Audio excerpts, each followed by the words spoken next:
Actually, it's a paddle boat, and we're about to embark on a journey. We're going to meet Captain Caesar, and we're going to hop on this boat with all these people over here, and we're going to go over to Washington, D.C. and pick up the Cherry Blossom Princesses. It should be a lot of fun.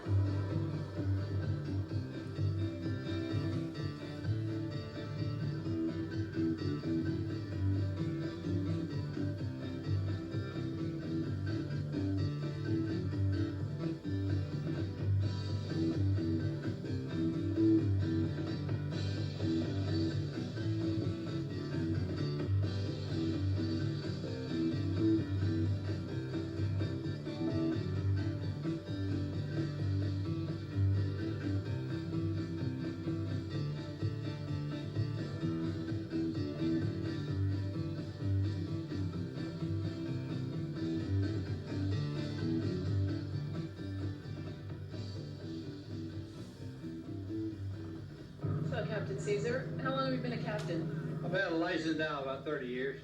30 years. I've been on this boat about 2.5 years now. The boat is only 3 years old. But it's a lot of pretty nice day today. We ordered a day off special for you. Yeah, it's a beautiful day. Can you tell us a little bit about the Cherry Blossom? I don't know anything about a paddle boat or... Well, Cherry Blossom is a true paddle wheeler. It was built 3 years ago in Palatka, Florida. It was built for the trade right here in the Potomac River, right here for this particular business. It is driven by the paddle wheels on the stern. We don't have any propellers or anything like that to make it go. Holds 400 passengers, 4 decks. Is a replica, as close as we can make it, of a true Mississippi Western River paddle boat. What other types of boats have you been a captain of? Well, presidential yacht over there, I helped dock her when she probably came to town. I've worked on many different kinds of yachts. I'm a docking pilot in Norfolk and Baltimore Harbor docking ships. So everything from rowboats to aircraft carriers. I heard you've performed a few marriages too. Yes, ma'am. We've had one just last weekend, the weekend before last on here. Yeah, we do. So as a captain, do you have any like interesting sailor stories and stuff Well, like that? if we got started telling sea stories, we'd be going all day long. There's a lot of things that happen out here funny, and we always have a good time. I think probably one of the funniest things that's happened on this boat is between Thanksgiving and Christmas, I have another job as well as this, as you can probably guess. And, I come down here in my Santa Claus suit and greet the passengers on board. One night we had a group on, it was a real pretty night, about 2 weeks before Christmas, and I greeted everybody on board as I did today. And one of the other captains, like Captain Thompson's riding with me today, one of the other captains was here, so he took the boat away from the dock, and I walked around all evening, and nobody really knew that I was anything other than Santa Claus. So we got ready to go in, and I came up, and this other captain had not had a lot of experience on a boat, so I came up because the wind had picked up a little bit to dock the boat. And I walked out on the bridge wing over there and got ready to handle the boat, and this lady was standing there. She said, well, what are you going to do? I said, well, I'm going to dock the boat. And she said, well, don't you think you ought to let the captain do that?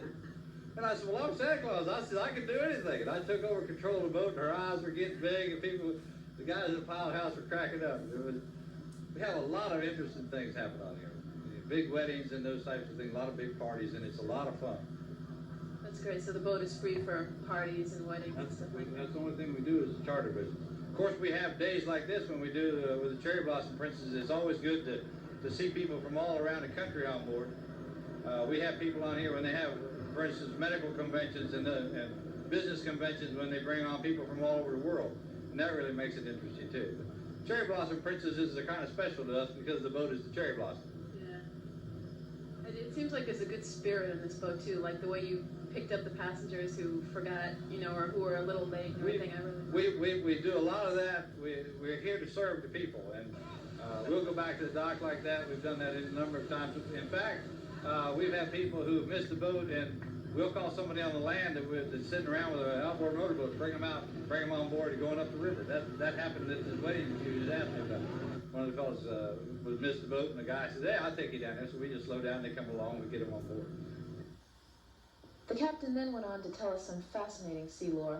A lot of nautical history and things that you hear about every day fits into nautical history. And a lot of people don't understand where that comes from. For instance, the song, the sea chanty that most everyone knows is a yo-ho-ho and a bottle of rum, sea chanty.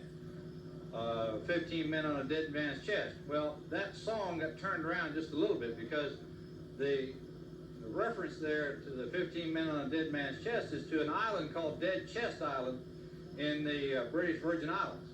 And the pirates were very active in that part of the world, and they buried a lot of treasure in those caves, sea caves and whatnot on the islands. And they would maroon the people, the pirates who had dug the holes, they would maroon them on Dead Chest Island. And there's no water there, very little vegetation, and they didn't survive very long. So they didn't have anybody to tell any tales. So that's where the song came from. Not really Dead Man's Chest, but Dead Chest Island. Yeah, that's really fascinating. I never knew. And who was piloting the Cherry Blossom while I was interviewing Captain Caesar? Why, it's none other than Captain Kidd.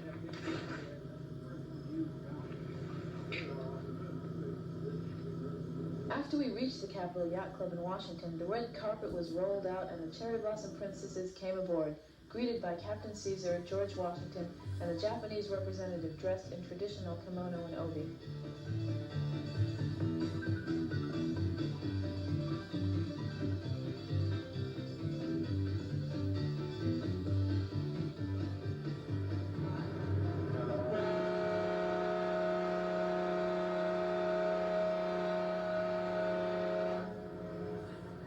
As we headed back to Alexandria, I had an opportunity to talk with some of the Cherry Blossom Princesses.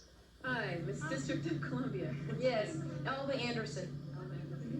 Well, it's a pleasure to meet you. Pleasure to meet you too. How long have you had this title? District of Columbia? Since February the 5th. February. And what's involved with you becoming queen, if you do become queen? Well, if you become queen, it's a selection is tonight. All 53 names are in this wheel and it spins. And whomever stops on with a 2-week paid vacation to Japan. And then you go on from there, come back. Does the reigning queen, queen of the Cherry Blossom, does she like give her crown to you or something if you win? Well, by me being a princess, last year, 1986 princess gave me her crown from last year. But a queen, you do get to wear a beautiful, it's really heavy, it's about maybe like a 30-pound crown for like a small amount of time because of the heaviness, it hurts your neck. But then you get a small duplicate, a replica of the crown, and then you get to keep that. It's really small, it's cute. Oh, thank you very much. Yeah, And what you. part of DC are you from? Capitol Hill. Capitol Hill, really? Right.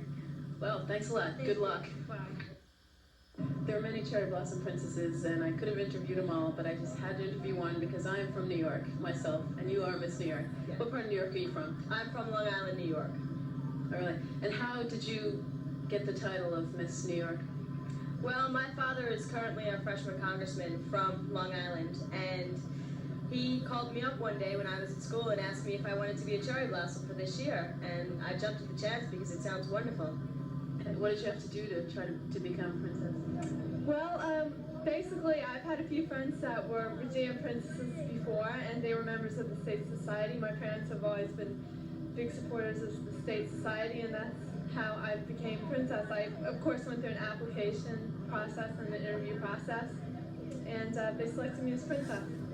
Well, I wish you the best of luck, especially because you're from Alexandria, and so are we.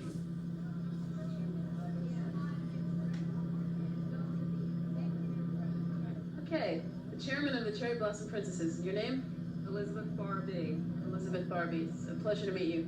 How long has the Cherry Blossom Princess tradition been going on? The princesses have been around since 1949. The festival itself began many years, at least 20 years prior to that. It's grown in time to what we have as the 75th anniversary of the planning, which is a marvelous occasion for all of us. How long have you been the chairperson for this event? This is just a one-time shot, I think, and I think they'll all be glad when it's over. So I can tell that you must have a lot on your hands taking care of all these young women and everything. What are your responsibilities? I'm their escort, their chaperone, their mentor, their coordinator, their den mother, their drill sergeant. I hope I'm their friend. It's been a lot of fun. Tonight's the big night. We're all very excited about this, and then of course the parade tomorrow. And once there's a queen, do you still have to see to it that the queen is escorted? Or... I had the very good fortune to accompany the Queen to Japan for a 2 to 3 week trip. Well, that's marvelous. What a great job. Yes, indeed. It's worth it. Now we'll bring you some of those great moments and wonderful sights that we experienced on the Potomac aboard the Cherry Blossom.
Well, thanks for joining us, and we'll see you next time on what? What? What? What? Yeah, exactly. Greetings to all you beautiful people.